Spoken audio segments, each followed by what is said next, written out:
Hello student. आज मैं मन्नू के जो अंतर्राज्यीय संबंधी जो विचार हैं इस पे चर्चा करूंगी। पिछली टर्म पे हमने देखा मन्नू के राज्य की उत्पत्ति के संबंध में, राज्य के संबंध में जो विचार थे, जिसमें उन्होंने राज्य के अंगों के बारे में चर्चा की थी।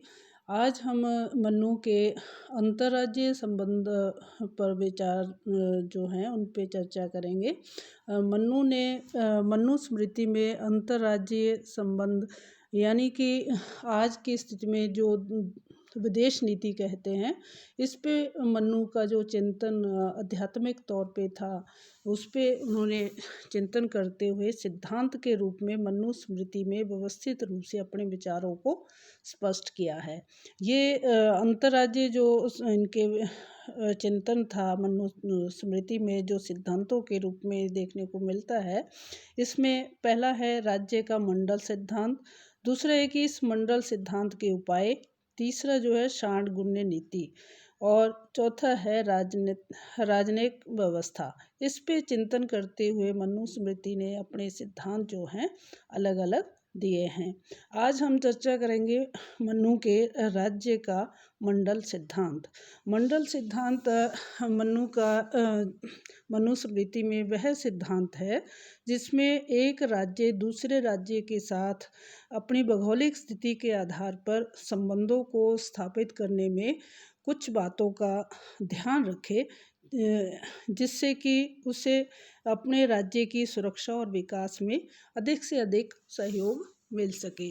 मन्नू ने जो मंडल सिद्धांत में अपने विचार चिंतन के रूप में व्यवस्थित रूप से दिए हैं, उसने भौगोलिक स्थिति के आधार पर राज्य का समूह को स्पष्ट किया है कि एक राज्य का कौन सा राज्य शत्रु है, कौन सा राज्य मित्र है, कौन सा राज्य कभी शत्रु होता है, कभी मित्र होता है। इन स्वरूपों को मन्नू ने स्पष्ट किया है कि राज्य जो है, राज्य के इन भौगोलिक स्वरूप को ध्यान में रखते हुए आज के रूप में भी अंतर्राष्ट्रीय संबंधों को अगर स्थापित करता है तो उसके संबंध ज़्यादा प्रभावी होंगे, उसको विकास में सहायता मिलेगी और उसकी सुरक्षा जो है सुरक्षित रहेगी। मन्नू ने जो मंडल सिद्धांत दिया है, ये कुछ राज्यों का ऐसा समूह है जिसके आधार पर उन्होंने स्पष्ट किया कि भौगोलिक स्थिति के आधार पर कौन सा राज्य जो है एक राज्य का शत्रु है और मित्र है और उसका स्वरूप क्या है। इस पे उन्होंने चिंतन करते हुए इन राज्यों के समूह को स्पष्ट करने के लिए जो अपने विचार दिए हैं, उनको उस समूह को उन्होंने नाम दिया है मंडल सिद्धांत।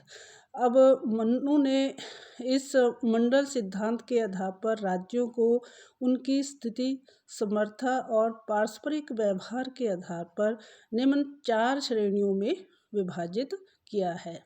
पहला जो उन्होंने बताया, विजिगीषु राजा वह होता है जो विस्तार चाहता है, वही राज्य मंडल का केंद्र होता है। मन्नू के अनुसार शत्रु राजा 3 प्रकार के होते हैं। एक तो सहज शत्रु होता है, दूसरा बुराई आदि के कारण बना हुआ शत्रु है, तीसरा जो है पड़ोसी राज्य।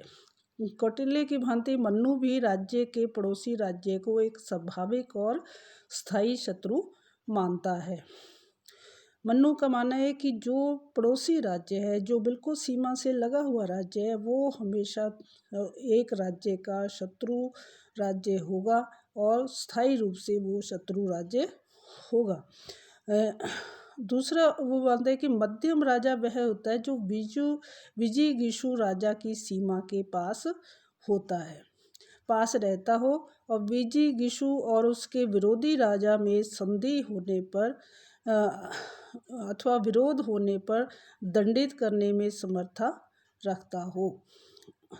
इस प्रकार से उदासीन राजा विजिगीषु तथा मध्यम राजाओं के एक मत होने पर अनुग्रह करने तथा विरोध होने पर विग्रह करने में समर्थ हो, उसे उन्होंने उदासीन राजा कहा है।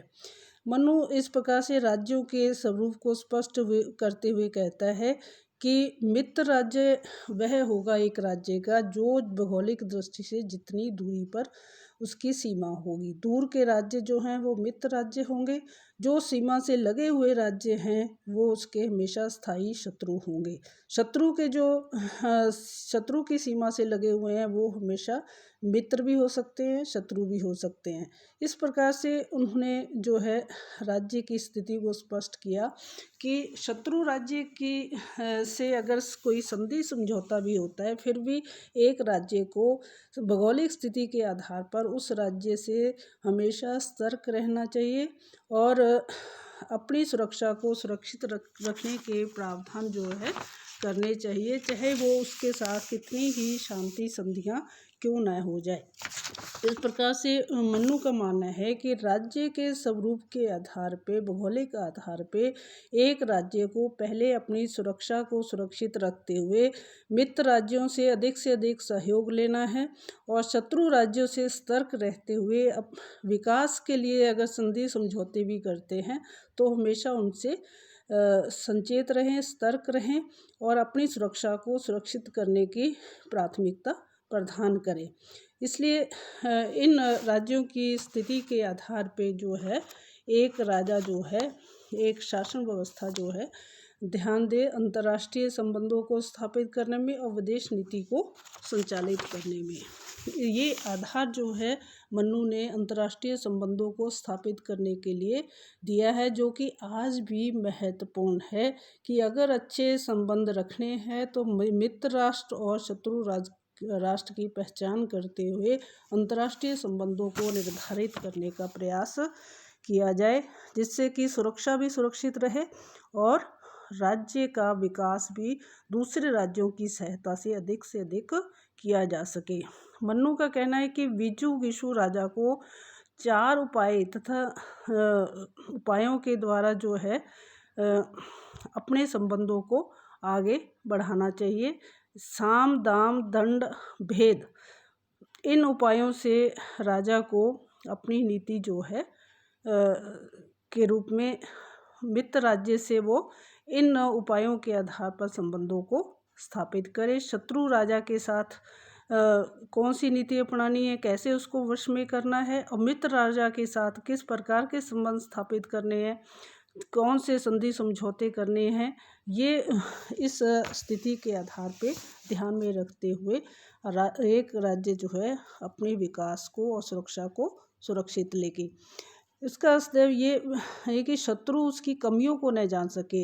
एक राज्य को ये हमेशा ध्यान में रखना चाहिए कि उसकी जो कमियां हैं सुरक्षा को लेकर के या आंतरिक रूप से जो कमियां हैं उस कमियों को जो है शत्रु कभी पहचान ना सके। राजा को अविश्वास होने पर विश्वास तथा विश्वासों पर अति विश्वास नहीं करना चाहिए कि न तो राज्य की कमियां जो है शत्रु के सामने आए और न ही जिससे कि उन कमियों के सहारे वो सुरक्षा को चुनौती दे सके। इसलिए एक शासन को कभी भी इतना आत्मविश्वासी नहीं होना चाहिए कि उसमें कोई कमी नहीं है, बल्कि उसको ये ध्यान में रखना चाहिए कि कोई कमी कहीं से न आए।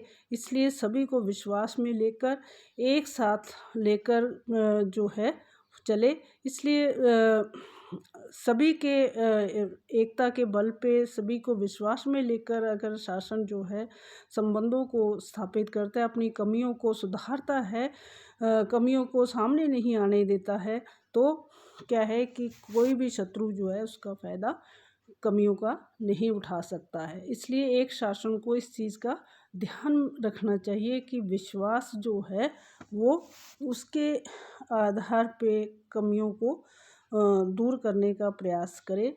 इसलिए मनु ने ये उदाहरण भी दिया है कि एक राजा को इस उदाहरण के तहत जो है चलना चाहिए।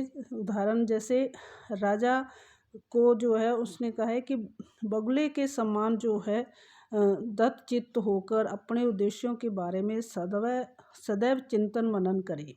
सिंह के समान अर्थात लॉयन के समान पराक्रमी हो, भेड़ियों के समान शत्रुनाश में सक्षम हो तथा खरगोश के समान उचित अवसर पर पलायन करने में की समर्था रखता हो। अर्थात राजा कछुए के समान अपनी राज्य संबंधी गतिविधियों को गोपनीय रखे। जैसे कछुआ समय आने पर अपने अंगों को छुपा लेता है, उसी प्रकार राजा को भी अपने अंगों को छुपा कर रखना चाहिए। अर्थात इस प्रकार से ये उदाहरण देते हुए मनु ने स्पष्ट किया कि इस प्रकार से एक राजा को सिंह के समान जो है एक शक्तिशाली होना चाहिए। उसको हमेशा अपनी कमियों पर चिंतन मनन करते हुए, कमियों में सुधार करते हुए जो है सबको साथ लेकर चले, सभी के अनुसार जो है सभी के विश्वास के साथ जो है शासन को आगे बढ़ाए। तो इस शक्ति से ही वो अपने संबंधों को प्रभावशाली बना करके दूसरे राज्यों के साथ सुरक्षित रख सकता है और विकास को आगे अपने शासन को बढ़ा सकता है। इसी के साथ ये मंडल सिद्धांत के बारे में मैं आज इतना ही स्पष्ट करूँगी। थैंक यू, धन्यवाद।